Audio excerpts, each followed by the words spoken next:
Josh Darrow and JT Wilcox, Hey. Man Size, Auto Nation, Gridiron Report here on SouthFloridaHighSchoolSports.com. First and foremost, we hope to see you next Wednesday. Boat Campers in Miramar, 7 to 10, a special live edition of the Gridiron Report, but more importantly, we raised some money for a good man, the man who normally sits, well, usually right here. Sometimes JT's here, but anyways. Our boy Blue. Yeah, the third man of the team, really the first guy on the team, but raising some money for Larry Bluestein and our boy Blue Foundation in his fight with kidney disease. So we hope to see you next Wednesday at Boat Campers in Miramar from 7 to 10 as we do the Gridiron Report on QIM, but more importantly, we raise money for Larry. Now, a couple teams might be wanting to raise some championship trophies this weekend in Orlando. The lower classifications will play their state championships. And let's start with maybe not quite a surprise, but a team that from a program standpoint has certainly jumped up there, and that would be what Mike Tunsil has done at Champagnat, as they will be playing Victory Christian Academy for a state championship. Right, you look at this one, you got to take your hat off to Coach Tunsil and what he did with those group of guys.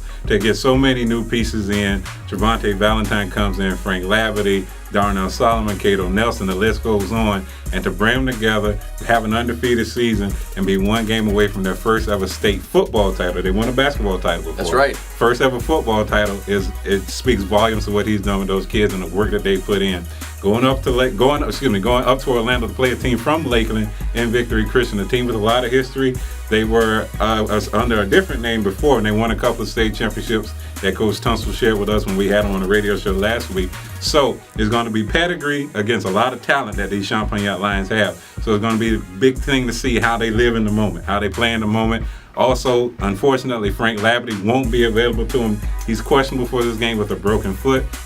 So if he's available, he may be limited in what he can do. So that's one thing to watch. But I think the Lions should be okay because Cato Nelson, Darnell Solomon, and Stephen Claude make a great trio in that passing game. Nobody's seen it. Nobody's Mr. Man Size himself, Trevante Valentine, especially at the 2A level. Exactly. Nobody has a Trevante Valentine. So they should still be okay because at what a lot of times has happened this season, you go back and look at it against Largo Indian Rocks, their talent took over. Because they throw so many good guys that are quote-unquote big school guys they throw out there on the field that they can kind of take over and wear some teams down even though they only have about 30 guys themselves. So you just mentioned the word talent. That would lead us to our next game. Oh, yeah. Booker T. Washington, Jacksonville Bulls. For the third year in a row, these two teams will hook up.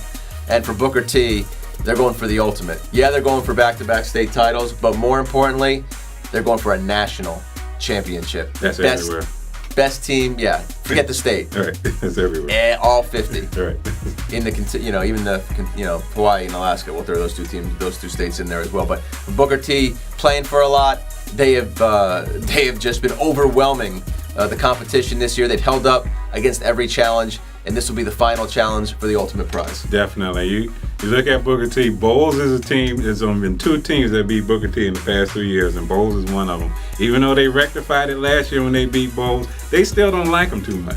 Because, again, they're one of those two teams that defeated Booker T. So they're coming to this game still with a bit of a chip on their shoulder, still motivated, not only by that, but also, like you said, by that national championship on the line. That defense is still slanting the field, creating short fields for Treon Harris and that explosive offense. As if he needs a short field. Exactly. So they get up on you 28-0 as Coco, first quarter 28-0 before you knew it. Chokehold. And then the game's over with already in the first quarter. So expect the same thing to happen here. The only thing that's going to stop Booker T is if the bus doesn't show up. They get a flat tire on I-95 or the Turnpike. So get a spare. Have backup. Right. Expect the Booker T. Washington Tornadoes, or Booker Washington Tornadoes, as Ice likes to call them, to win that national title. All right. We'll be there in Orlando. The crew will be up there to see if Booker T can do it back-to-back in the national championship. For them. As for Champagnat, they can make history for themselves from a school standpoint, bringing their first football championship back to the 2A school. For JT Wilcox, I'm Josh Darrow. This has been another edition of the Auto Nation Gridiron Report here on SouthFloridaHighSchoolSports.com.